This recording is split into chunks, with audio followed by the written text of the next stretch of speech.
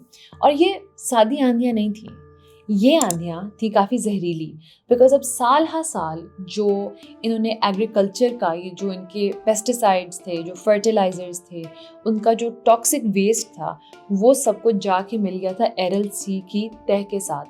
وہاں پہ نمک بھی مل گیا ساتھ, اور ساتھ ہی مل گئی سینڈ اور مٹی, اور یہ اکٹھے مل کے اڑتی تھی اور یہ جا کے ٹھہرتی تھی آمو دریا کے بیسن کے اندر. اور یہ اتنے زیادہ وہاں پہ آندھیاں آتی تھیں کہ آپ اندازہ لگائیں سن 2000 سے سن 2009 کے بیچ میں ان آندھیوں نے 15 سے لے کے 75 ملین ٹنز کی سینڈ جمع کر دی آمو دریا میں. اور جب یہ آندھیاں اڑتی تھیں تو ظاہری بات ہے جو لوگ وہاں رہتے تھے ابھی تک, ان کے اوپر بھی ان کا بہت بڑا افیکٹ ہوتا تھا. اس سارے خطے میں آپ کو مختلف ڈیزیزز میں بہت زیادہ اضافہ نظر آتا ہے. ڈیزیزز جیسے کہ ٹیوبرکلوسس, مختلف سانس لینے کی بیماریاں, کڈنی ڈیزیز, انیمیا, اور تو اور یہاں پہ جو بچے پیدا ہوتے تھے ان کے مر جانے کے چانسز دنیا میں سب سے زیادہ تھے, کیونکہ اس حد تک بیماریاں پھیل گئی تھیں اس خطے کے اندر اس ایرل سی کی تباہی کی وجہ سے. اور اب سوچتے ہو گے کہ چلو کم از کم ان کے پاس زرخیز زمین تو تھی نا, اب وہ لوگ وہاں پہ کھیتی باڑی کر سکتے ہوں گے اور اس طرح ان کا کام چل جاتا ہوگا. لیکن نہیں, سوویٹس نے اس زمین کا اتنا زیادہ بے جا استعمال کیا, ایک ہی فصل بار بار لگا کے, اور اتنے زیادہ پیسٹیسائڈز اور فرٹیلائزرز کے اس پوائنٹ تک وہ ساری کی ساری جو زرخیز زمین بنی تھی وہ اب اس قابل نہیں کہ وہاں پہ کوئی بھی کھیتی باڑی کی جائے. مچھلیاں تو بہت حد تک اس خطے میں مر گئی تھیں. اس کے علاوہ جو دریا تھے اور ان کے جو ڈیلٹاز تھے جہاں پہ جا کے یہ ملتے تھے ایرل سی کے ساتھ, وہاں پہ بھی میملز کی پاپولیشن تقریباً 50% گر گئی. ساتھ ہی ساتھ جو پرندے مائیگریٹ کرتے تھے اس ایریا میں آتے تھے ہر سال, ان کی 75% پاپولیشن گر گئی. اور جو یہ خطہ تھا ایک زمانے میں ایک جھیل کے ارد گرد پوری ایک جان تھی, لوگ صدیوں سے رہ رہے تھے, وہ سب ایک دم کچھ بھی نہیں رہا, ایک صحرا بن کے رہ گیا. اور آپ سوچیں رشینز جو تھے وہ یہاں سے 1991 میں جا چکے تھے, لیکن وہاں کے لوگ آج تک ان کے کارناموں کی قیمت ادا کر رہے ہیں. اور یہ صرف اس خطے میں نہیں ہوا, اور بھی جگہ دنیا میں سیم چیزیں کی گئی ہیں, اور اس کے لیے کوئی پیسے نہیں دیتا, کوئی ریپریشنز نہیں, بس ایک وہ ہے کہ وہ بڑا برا ہوا ان کے ساتھ.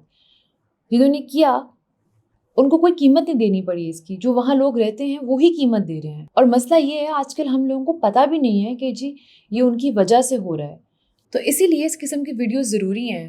تو اگر آپ کو ویڈیو اچھی لگی تو آپ اسے ضرور شیئر کیجیے گا. آپ سے ملاقات ہوگی اگلی دفعہ. خدا حافظ.